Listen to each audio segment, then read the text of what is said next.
Welcome to True Crime Garage. Wherever you are, whatever you are doing, thanks for listening. I'm your host, Nick, and with me, as always, is a man who's strapped in the chair of the city's gas chamber.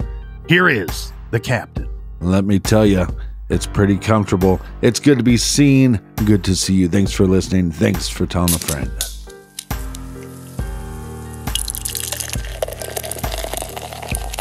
Today, we are featuring a great beer from one of our many great travels. How about a little Space Camper Cosmic IPA from the great brewers over at Boulevard Brewing Company in Kansas City, Missouri. It doesn't have to be a Red Friday to get down in a great town with a great beer. This is a delicious IPA, ABV 5.9%, garage grade, 4.5 bottle caps out of 5.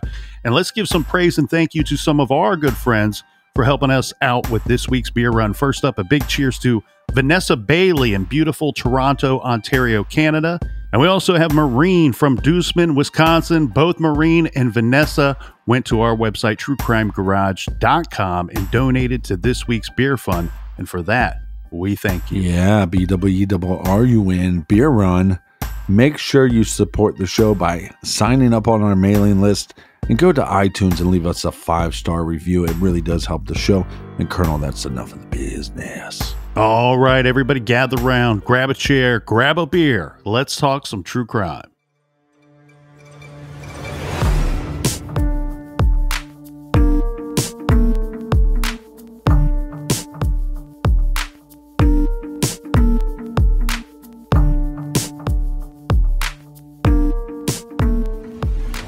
When we left off yesterday, Captain, unfortunately, the body of 5-year-old Nevaeh Buchanan had been located. This after less than 2 weeks of looking for the missing girl. Now, even before her body was found, police already had persons of interest. And these persons of interest were announced within the first 24 hours and the second within the first 48 hours of the little girl missing. So let's get into these two individuals, shall we? Because these are both people that had some kind of relationship with the mother, with Nevaeh's mother, and we're a little unclear what the current state of the relationships were at the time that Nevaeh went missing. But we have to look at these people. These are persons of interest per the sheriff. So the first guy that we will discuss is George Kennedy. Again, the current status of their relationship between him and Jennifer is a little unclear. But per CNN, Jennifer said that she had met George 2 years earlier while reporting to her probation officer. So this is always a good place to find a date.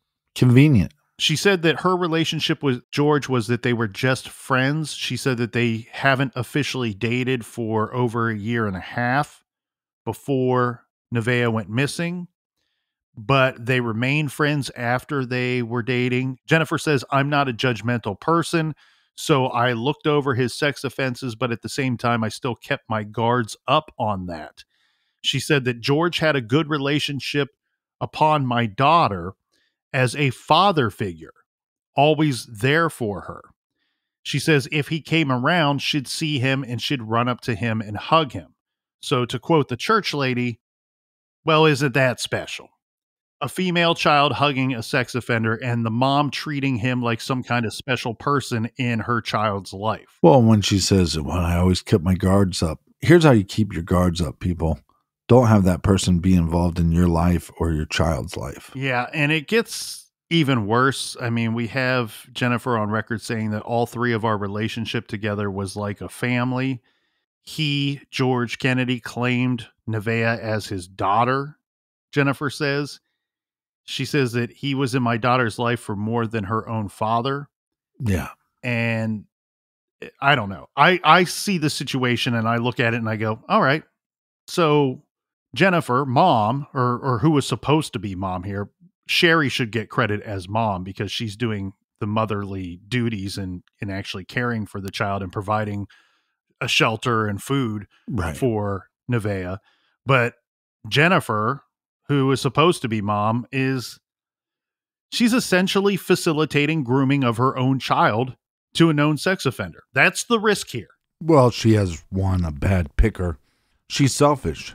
She's looking at her needs above her family's needs, above her daughter's needs. It's pretty pathetic.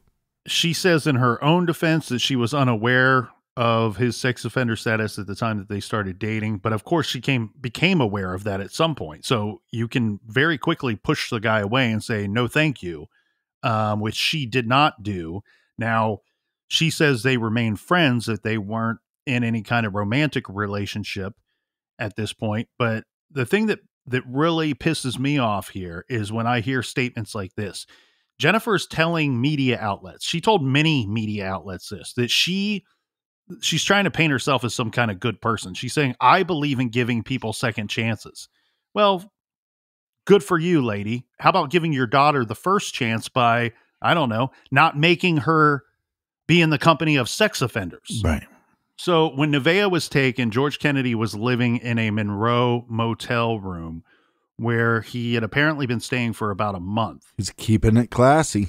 And WTOL 11 News, they were able to get their hands on a search warrant that was for Kennedy's motel room. Remember, he's named as a person of interest and picked up within 24 hours of the little girl going missing. Now they are asking a judge if they can search this motel room. The search is granted, and the news station gets their hand on the search warrant. So we know what they were looking for. We know some of the things that they found. So according to that search warrant, shorts and a towel were found with blood on them. In addition, there was blood staining on the wall above the bathroom sink in the hotel room. Property was searched and some was seized from the room. The Monroe County Sheriff named Kennedy as a person of interest, but the warrant also covered a search of a vehicle. I want to be clear here. I said a vehicle. This vehicle is believed to be been driven by George Kennedy. In that vehicle, in the center console of, this is a van, there was a JVC radio face case found to have contained a silver multi-tool. We don't get an exact name brand or an exact description, but it's listed as a silver multi-tool, which they state appeared to have blood on the exterior of this tool. A preliminary examination confirmed that the blood was human, that the blood that they found was human blood.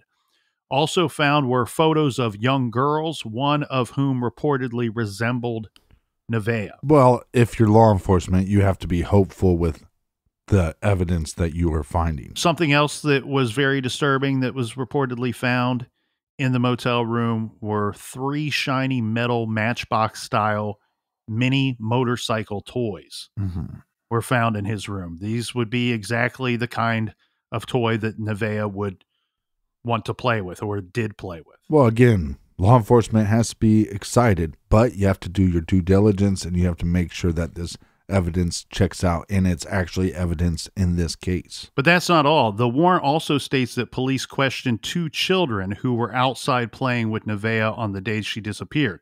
This is really interesting stuff here. These were 2 kids, ages 6 and ages 8, who were biking and scootering and hanging out in the parking lot of the complex with Nevaeh, as close to her disappearance as we can come up with, because the warrant states that this was around 6:30 p.m. that Sunday night that she went missing. Again, as you pointed out a few times, Captain, and rightfully so, we don't know exactly when she went missing. But one of these kids, one of these witnesses, was a girl who told the cops that Nevaeh went into the woods to meet up with a man named Daddy George. And the boy witness said that Nevaeh was kidnapped by, quote, a bad man, and that the bad man stabbed her in the stomach. Now, of course, we don't have any evidence to suggest that the girl was stabbed at all. So Right.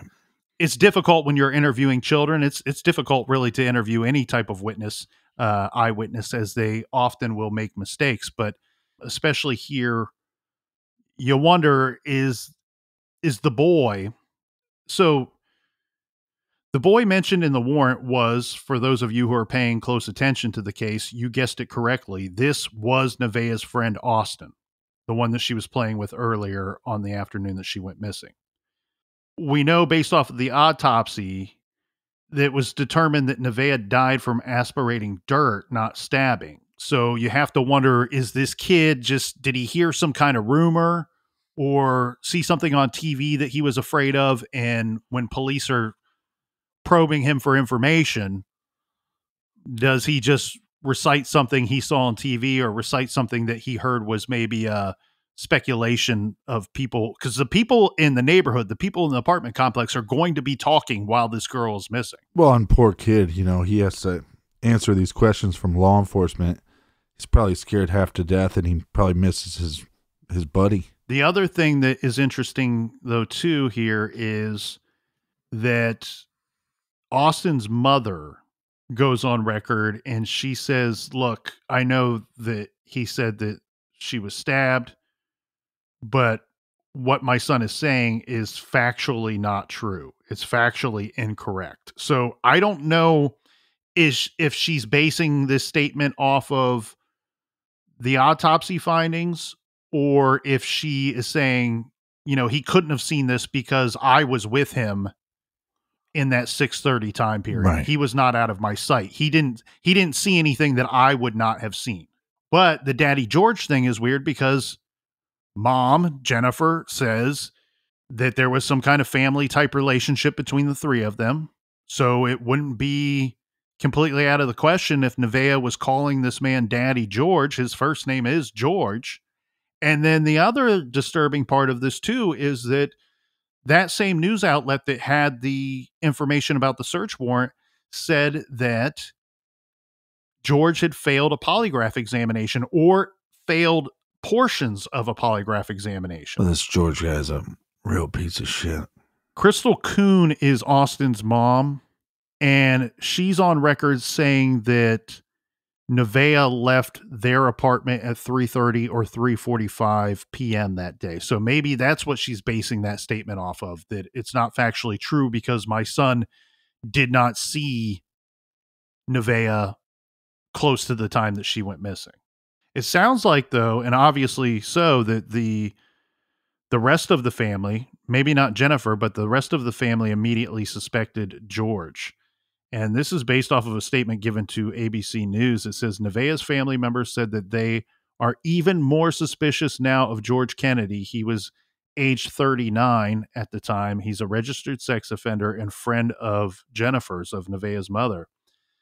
And Kennedy supposedly worked with cement in the area and didn't live terribly far from, or wasn't staying terribly far from where the body was found. Again, this is according to family statements to the news.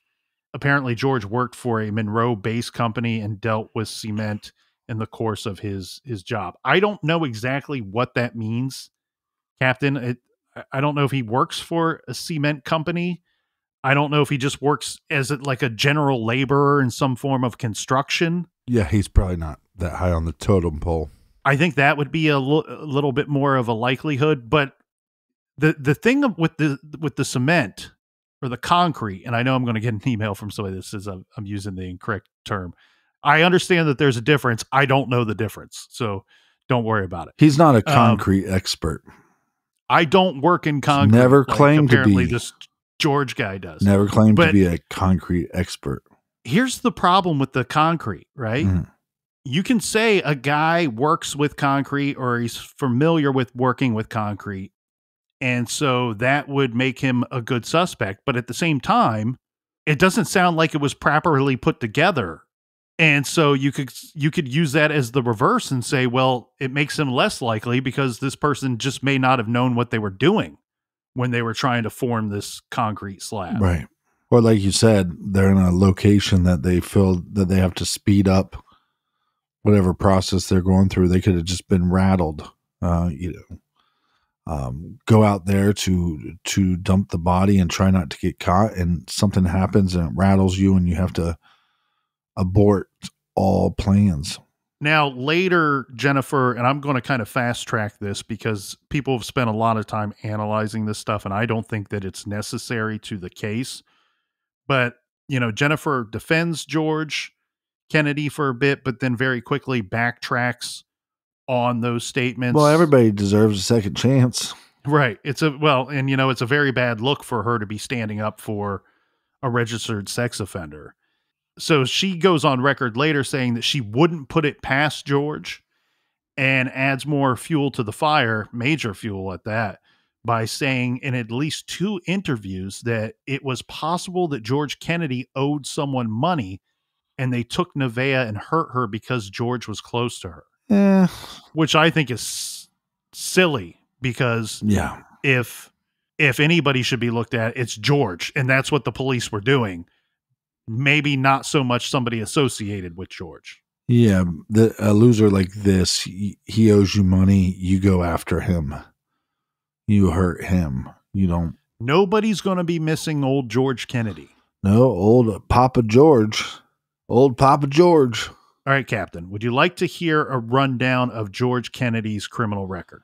Let's hear all about Papa George. So according to ABC News, in 1998, George Kennedy was charged with a felony for having sex with a girl under the age of 16. I guess that charge was later dismissed according to court records, and we're not going to get into this too much cuz it's a little confusing, but don't get aggravated just yet, because I think this will come around full circle here. In addition to that 1998 charge, court records show that in December of 2001, Kennedy was charged with a home invasion and accosting a 13-year-old girl during the course of that home invasion. He took a plea deal for 4th-degree criminal sexual conduct and a misdemeanor charge for accosting children for immoral purposes. He was released on parole in 2007. And again, this is one of those things. Jennifer says she believes in giving somebody a second chance. The parole was this guy's second chance. Right. The state gave him a second chance. You owed him nothing, because his second chance was parole. And part of that parole was that he not be associated with children, or not be associated or in relationships with women that have children. Look, and they make that statement through the law, Right. because these guys prey on single mothers, because the single mother goes, oh, well, maybe they don't feel that they can do any better than Papa George, and he's around and he's helping, and well, he loves my daughter. But it's okay that he has these bad things in the past. I'll keep an eye out on him. I'll make sure. You're playing with fire, and that's not a chance I would take with my children. So it's a little confusing, because we say that the one charge was later dismissed, but we also say that he took a plea deal for 4th-degree criminal sexual conduct. I don't know if they were able to plea that charge down to 4th-degree criminal sexual conduct. And that's why I said, hold on to your anger for a little bit, because he likely did serve time for that it was just the charge was reduced. Now, Jennifer on record, and you can find this on YouTube, where Jennifer is interviewed by Nancy Grace, and Grace gives her the business during this interview, because Jennifer says that, okay, so that charge that was dismissed, or that he pled down to, Right. was because George Kennedy raped a 15-year-old girl behind a gas station. This in that area of Monroe, Michigan, right? In Monroe County, Michigan. So he's convicted for that in 2002, but Jennifer says she's trying to defend herself and defend her one-time relationship with George Kennedy, by saying, we discussed it. He told me that, so he's 26 at the time of this charge of committing this rape. And she says to Nancy Grace, the girl was 15 years old, but it was consensual. The sex act was consensual. And Nancy Grace is very quick to jump in and say, hold on, Jennifer. In that jurisdiction, there is no such thing as consent from somebody that is under the age of 16. It's rape. Get her, Nancy. So good for Nancy to try to straighten out Jennifer. George Kennedy, he is not hiding or ducking from the cameras. He openly gives jailhouse interviews to local news stations, and during which he's professing that he's innocent. He's saying, I didn't take her. I didn't kill her. I have no clue what happened to Nevaeh. And in fact, he was even interviewed before they even found her body. And he kept saying that, hey, I'm hoping that they find her alive. I'm still hoping that they find her alive. Now, after additional forensic testing on some of the items that were removed from his motel room, investigators came out to the public and admitted that the blood found on the items there did not match Nevaeh. So it was human blood, but it did not belong to our victim. Could have just been part of the decor. There's another person of interest that is named. And again, this is very quickly in our case here. And this other man, his name is Roy Lee Smith. This guy, he too has sex offender status. He was also an ex of Jennifer's. He too was named as a person of interest. Now, per the Detroit Free Press, Jennifer said she met Smith through George Kennedy. So this is where this gets really difficult to see past one or both of these guys, right? Right. That not only did they both have an association with the victim, they both had an association with each other, and they're both persons of interest separately or together in this case.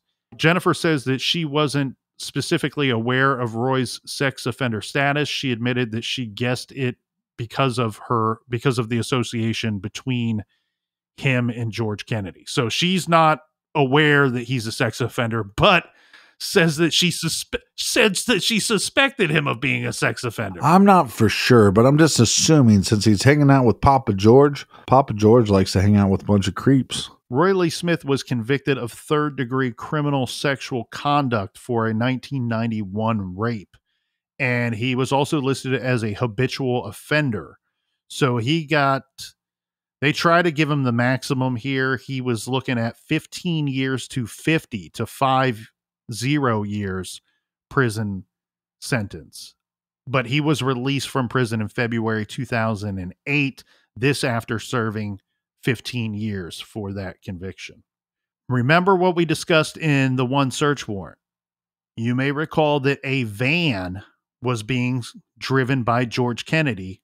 That was being searched by police, and a bloody tool was removed from that van. Well, this is where things get a little weird too. Roy Smith was the actual owner of that van. That's why I stated earlier that the search warrant didn't say that George Kennedy was the owner of this van. The search warrant said that it is believed that George Kennedy had been driving that van. Roy Smith, the other sex offender, actually owned the van. So these guys are friends, unfortunately. Two terrible guys with sex offender status are chummy. Well, they had a lot in common. That's true. Yeah. And supposedly they had swapped vehicles. They had traded vehicles. Now, this is really weird to a lot of people, but it's not so weird to me. This is something that when I was young, I remember hearing quite a bit, that it wasn't uncommon for people, especially when we're talking about vehicles that aren't worth very much or don't have much of a value to them, right? That it's not uncommon for guys to straight up trade vehicles and just sign off the slips to the other individual. So one good piece of news, though, here that comes of this is they had sex offenders parole status, both of these individuals. And what happens here is because they violate that parole, these two aren't just locked up in jail and then interrogated and investigated for Nevaeh's homicide. In both instances, judges retracted their paroles.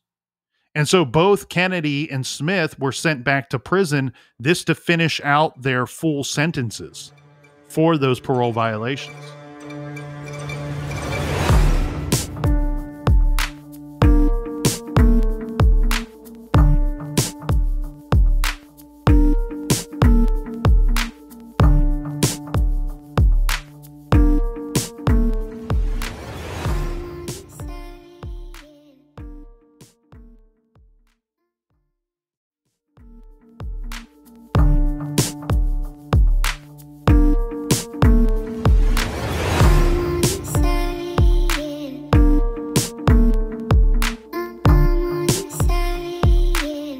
right, we are back.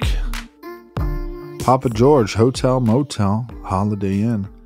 Cheers to you, Colonel. Cheers to everybody in the back, and cheers to everybody in the front. Stop looking at me. Yep. Gross, gross, gross, gross. This brings us to a third guy that was pulled in by police for questioning in Nevaeh's disappearance and even named as a person of interest. This is James Easter, who was age 64 at the time. Reportedly, he was the subject of a tip that came into police because he was seen often at the apartment complex. And there's some question whether he had registered as a sex offender or he was required to do so, but there's question if he actually did register. The Detroit Free Press, who did gangbusters work, obviously, on Nevaeh's case, and we've cited them multiple times throughout part one and throughout this episode as well. But they reported that FBI agents knocked on his door and accused him of following Jennifer and Nevaeh home from Kmart. Remember, we said that day, late that afternoon, Jennifer and Nevaeh walked home from Kmart. Now, this James Easter guy would not have been a person that was known to Jennifer or known to Nevaeh, but he was known to hang out in the area of this apartment complex. And I don't know if there was a witness or somebody that stated that they had seen him following them or watching them, or if this was just a scare tactic to try to present that they may have more information than they actually did and see if he would confess to something. Whatever they have or don't have on this guy, at the very least, they search his home. And I'm a little confused because there's no mention of a search warrant. So maybe he just openly says, come on in, guys, go ahead and search my home. If so, that shows a level of cooperation that I may not expect from a child killer. But inside his home, they confiscated over 100 porno tapes, pornographic videos, and also his bedspread. Oh, that's disgusting. He was held for questioning for, well, that's actually one of the most common things that will be taken from somebody's disgusting home in any kind of case, especially these kinds of cases. He's held for questioning for approximately 12 hours by the FBI. He produces receipts showing his whereabouts on the day that Nevaeh went missing. And so they're forced to let him go because he has receipts that show them where he was, what he was up to. Now, I don't know the details of these receipts. This is unknown. But what we do know is, like an idiot, so he's released on Saturday night on the 30th. He's back at his home. Around 5 a.m. on Sunday, May 31st, he's in his yard burning items, and these items include receipts, TV dinners, and a sex toy. Well, sex toys make good firewood. I don't know if somebody called the police or if they were surveilling him. I suspect they were surveilling him. Yeah. Because he's like mid-fire burning this stuff early in the morning. It would have still been dark there, so a neighbor could have spotted it and maybe called it into the fire department or what have you. But he's confronted by police, guns drawn. They're like, get on the ground, dude. And they surround him, get on the ground. They want to know why he's burning stuff. The FBI's called in to sift through the debris of the fire. They charge him with a very light arson charge, some form of obstruction of justice or possibly the destruction of possible evidence. It's very weird. I don't understand why somebody would take these receipts. It was essentially his get out of jail card. And then later he's being charged with burning them. Yeah, but here's what I wonder. Knowing what I know now, the crime takes place on a Saturday between 6 o'clock and 9 o'clock. I think they're going to look at... It was a Sunday. No, I'm just saying hypothetically. Okay. At any time there's a crime that took place, I think they're going to look at me. I don't think it would be that hard to go to some local businesses and get some bullshit receipts. Hey, I was here Saturday. I got a cappuccino and blah, blah, blah. It was around 6:30. I don't have my receipt.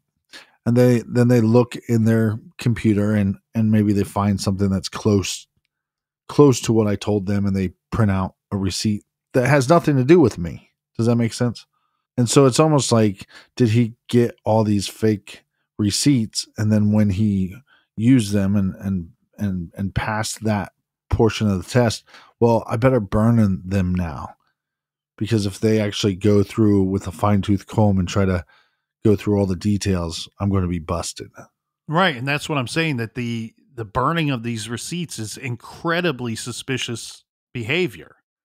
Like it's just makes no sense at all, especially since they were essentially your get out of jail card. They sent him home. They brought him in for questioning for 12 hours, and because of the receipts, sent him home. And then he's like, well, I'm going to burn these now. So incredibly suspicious. I think they were surveilling him. This Easter guy, he's a real dumbass, to put it as politely as I can.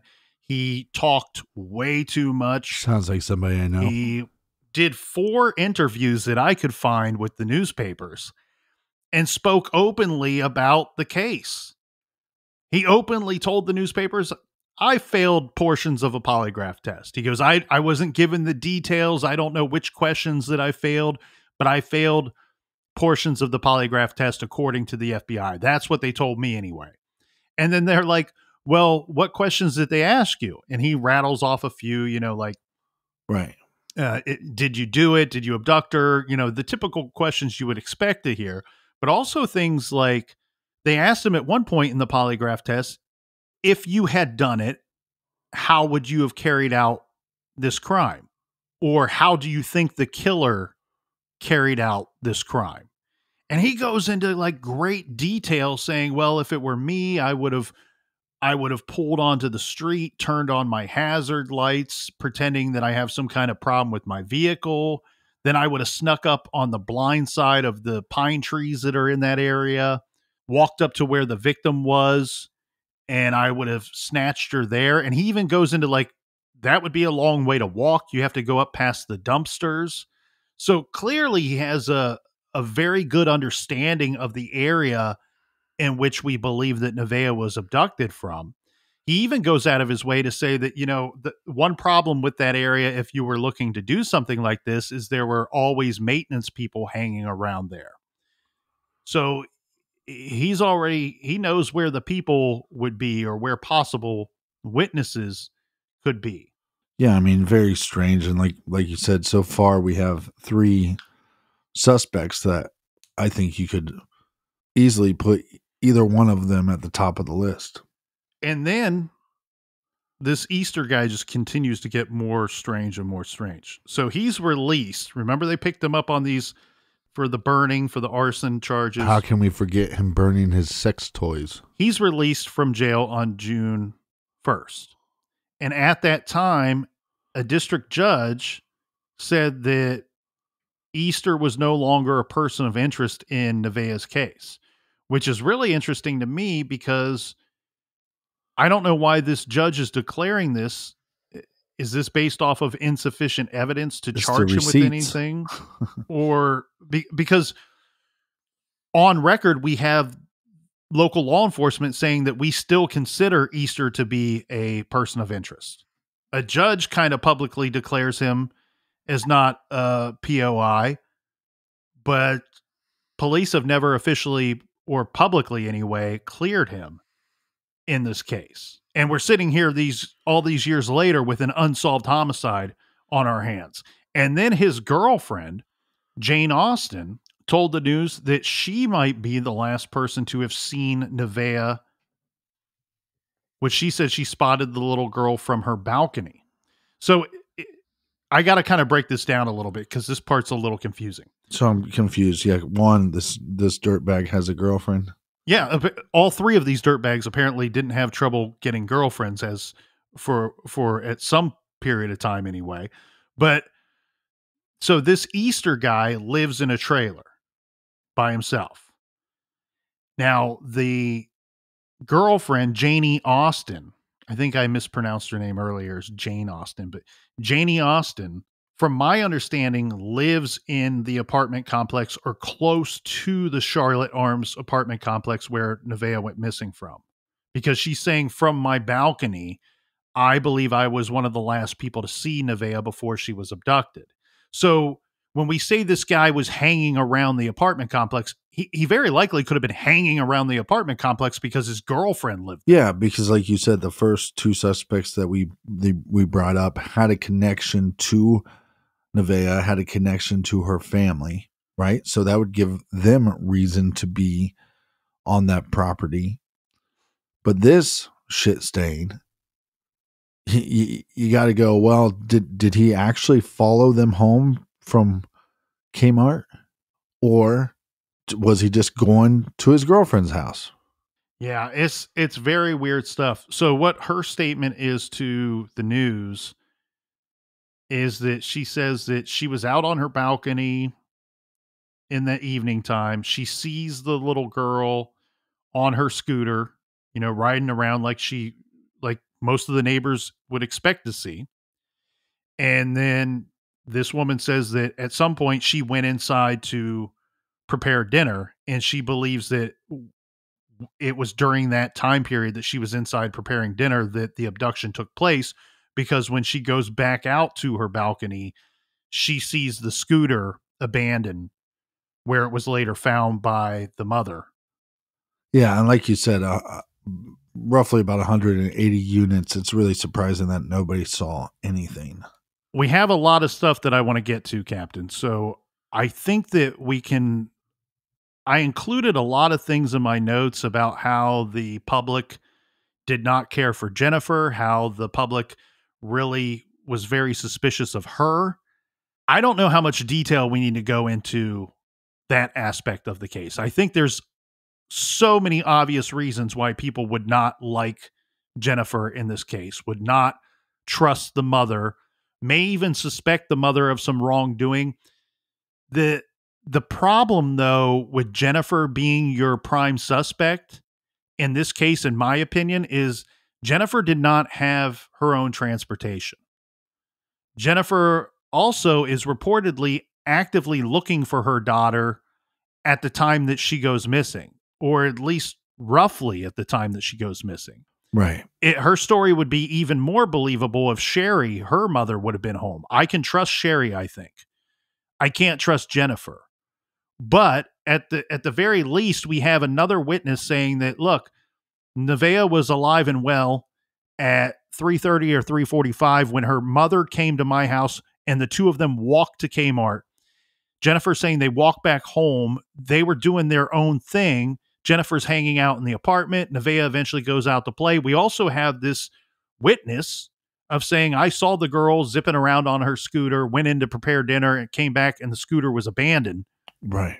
So the problem with Jennifer being your prime suspect, I'm not saying she has no involvement at all or may not know more than she's letting on.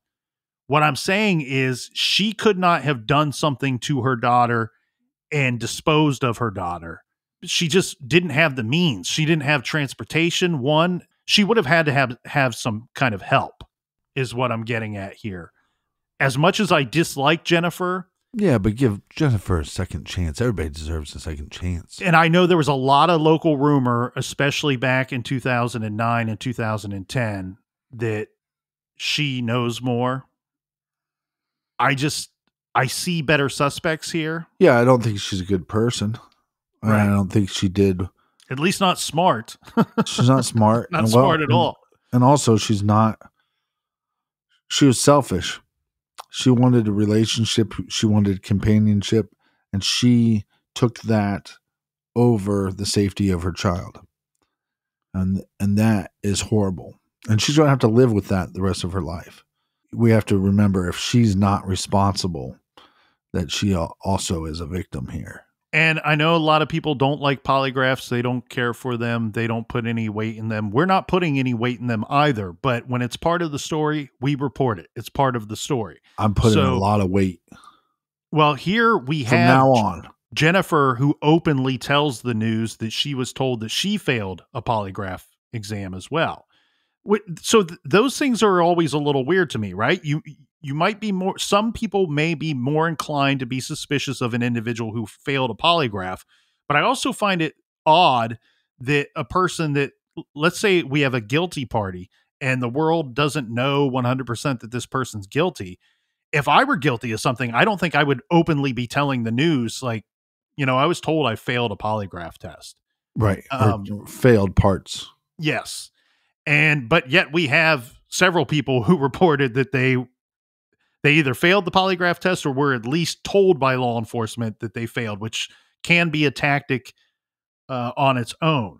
So what is unclear is if Jennifer has ever officially been cleared by police. There are some news articles out there that say that she is not and has never been a suspect. But again, it's unclear if she was ever officially cleared by the police. And then this is totally weird because you're totally weird. Examining this case. Yeah. My first thoughts are George Kennedy borrowing the van or swapping out vehicles with Roy Smith. George Kennedy's my favorite suspect at this point in our timeline. Roy is a close second. Maybe the two of them did it together. Maybe they're in cahoots somehow. But we have to pivot off of that, Captain, because after a few months after Nevaeh's murder, believe it or not, police announced that Roy Smith and George Kennedy were no longer persons of interest in this case. And that's a shocker. It's a complete shocker, but it's true. We have a detective on record saying, quote, "We are looking in a different direction in recent months based on our investigation. We are following up on leads and investigating new information every day." So what happened here is a little unclear, but it sounds like they must have moved on to a different suspect. Now, again, we still have that Easter fella who is not mentioned as no longer being a person of interest. But shockingly enough, police come out and say these two guys, Kennedy and Smith, are no longer persons of interest in Nevaeh's murder.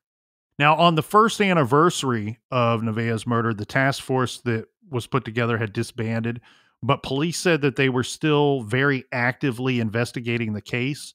Authorities said that they had called on experts from around the country to weigh in and give their insights, and that they were leaving no stone unturned.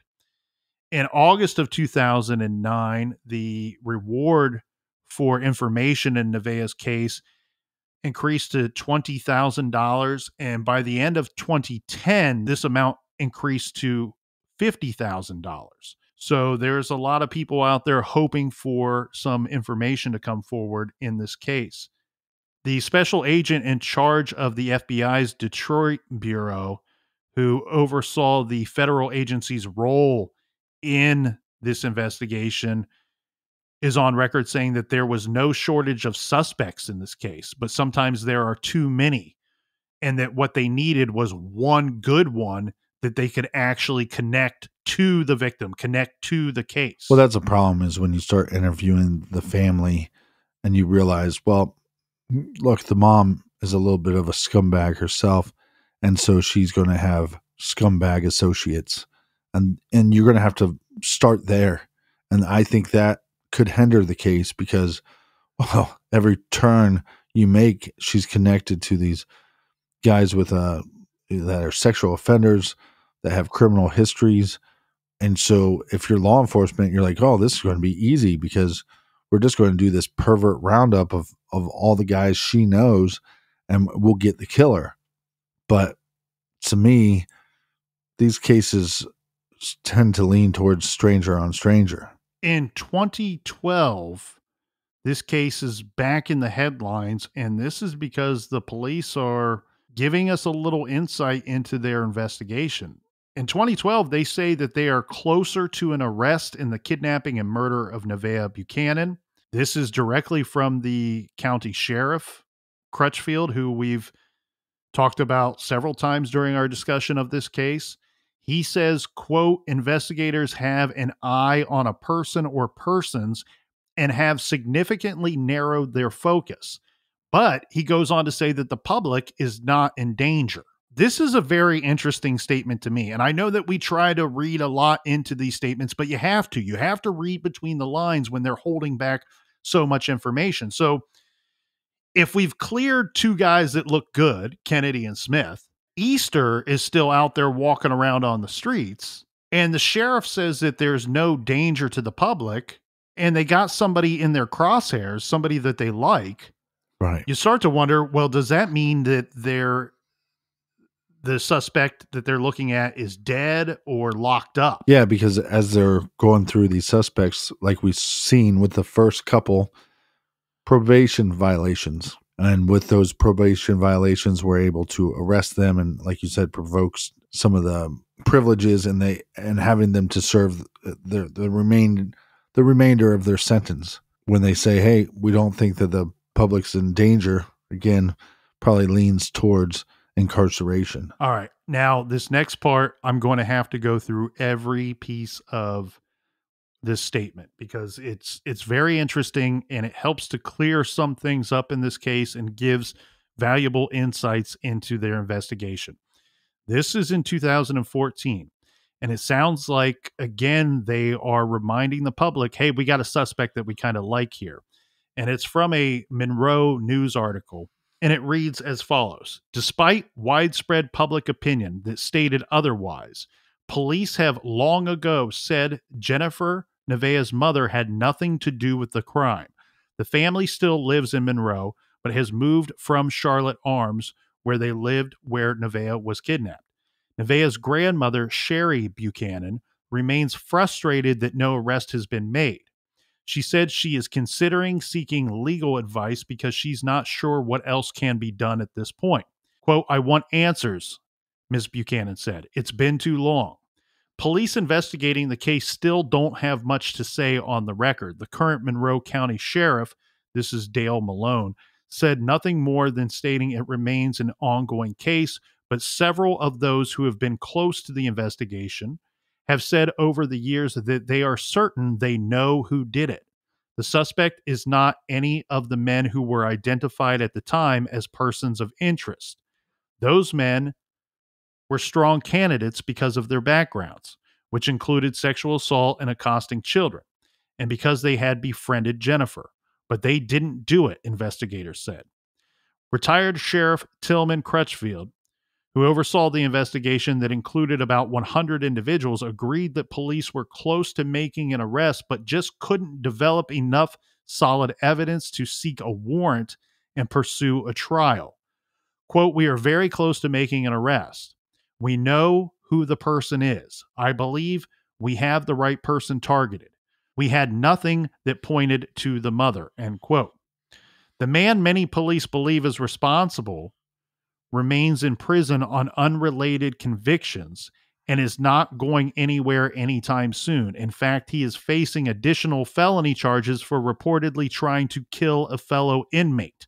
This dude's locked up, going to be locked up for a very long time. This kid's a monster. Continuing with the article, they say the killer, police said, acted impulsively without any planning. He reportedly saw an opportunity and took it. Apparently, if what some police officers believe is true, it was a classic yet rare case of stranger abduction, end quote. So that's a very interesting article that shows that they moved on to a completely different suspect. Well, it's pretty crazy because there's so many creepos in this area, and it's sad. And we need to protect the children a lot better than we are. Yeah, it's difficult because in these investigations, you want a suspect as an investigator. You probably want a couple suspects, but you don't want dozens of suspects. It complicates the case. So have we figured anything out about this unnamed perpetrator? Well, what we do know from that article and other articles, this individual is in prison on totally unrelated charges for the next decade, if not longer. The Monroe News reports that the suspect was born and raised in Monroe. He is now in his 30s and is a convicted wife beater. He is in prison on felony charges for repeated domestic assaults, some of these on a pregnant person. According to court reports, he was a problem teen who was suspended from school, had bad grades, and fought with his family. And this part is really interesting to me here, Captain. It says he was interviewed at length during the original investigation, but did not confess and was not named publicly. Most of the investigators are sure it was him. So he was somebody that was on their radar, not at the top of their list, but at least on their radar at the very initial stages of this investigation. Well, this case is difficult because you want resolve. And it sounds like law enforcement is saying we have resolve. It's just going to take a little more time. The guy's in jail, so don't have to worry about that. And we're going to get more information on him, and eventually we'll have charges against him. That's what it seems like to me, but it doesn't seem as satisfying as hanging the guy up in the middle of town square. Right. You want this guy to be named publicly. I think that they probably won't do so because they are still working to try to build a case against this individual. But based off of their statements, off of law enforcement statements to the public and to the news, it sounds like they really believe that this is the guy, that they have narrowed it down to this guy. And what's so interesting to me about that, and what I think presents a strong argument that they have the guy in their crosshairs, have the right guy targeted here in their investigation, is that look at how good these other persons of interest looked. Look at how good what we were calling suspects looked in this case, and they've been able to move on from those people to land on him. Somebody that was part of the initial investigation, somebody that was on their radar early, which oftentimes in these cases, and even sometimes in stranger abduction cases, the person responsible is on the radar early on in the case. Yeah. And so this is a very powerful and a very interesting suspect to me. Now, May of this last year, sadly, was the 13th anniversary of Nevaeh's death, of her murder. And there was an article that came out at that time that said that throughout the years, the sheriff's office and the early stages of the investigation, which involved the task force, followed up on over 2,000 leads by the 13th anniversary. And then the following month, in June of 2022,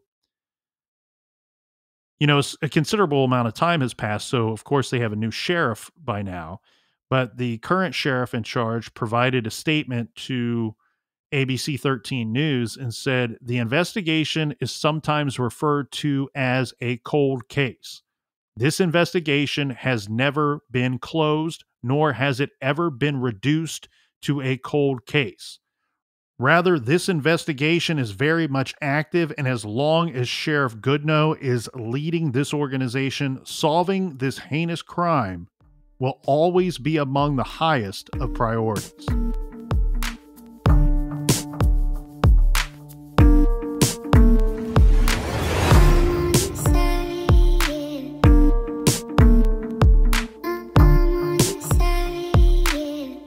So many thoughts and so many ideas about this case. If you have thoughts and opinions, go to truecrimegarage.com and leave those on the blog. Colonel, do we have a recommended reading for the beautiful listeners? This week we are recommending Love, Bombs, and Molesters, an FBI agent's journey by the great Kenneth Lanning. Here's a quote from friend of the show, the great John Douglas. Says, Ken Lanning was one of the best instructors the FBI Behavioral Science Unit ever had, and he went on to become one of the leading experts in the country on the behavioral analysis of crimes against children. This is the story. This book is the story of his life leading up to his assignment at the BSU and how he developed his expertise and inspired others during his 20-year career. Make sure you check out Love, Bombs, and Molesters, an FBI agent's journey by the great Kenneth Lanning. You can find that title and many more on our website's recommended page at truecrimegarage.com. If you're not following us on Facebook or Twitter, Instagram, or YouTube, check us out at True Crime Garage. And until next week, be good, be kind, and don't litter.